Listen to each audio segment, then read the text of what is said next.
सर्वमोट 51,000 टंका दिया अकाउंट को जीव 35,000 टंका।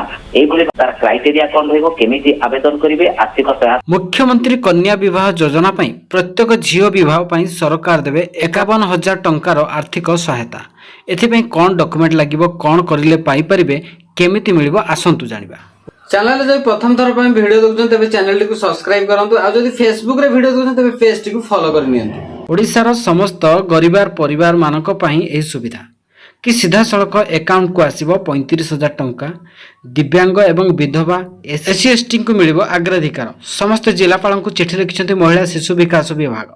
एही विभाग रे 18 वर्ष रु अधिक युवती माने आवेदन करि परिबे एवं जो युवती प्रथम थर पई विवाह करिवे सेमानक पई एही सुविधा मिलिबो एवं विधवांक पुनः विवाह रे मध्य सुविधा जोगाई दिया जिवो। तबे जानि रखंतु कि आपनक अकाउंट को बा हिताधिकारी अकाउंट को सीधा सड़क 35,000 टंका अकाउंट को आसीबो। आ 10,000 टंकार गिफ्ट पैकेट मिलिबो। एही गिफ्ट पैकेट रे रहिथिबो कि किछि चूड़ी बासन कुसन इत्यादि जहा कि बाहागर सामग्री बाहागर लागि पारथबो सेमिति किछि गिफ्ट पैकेट रे रहिथिबो।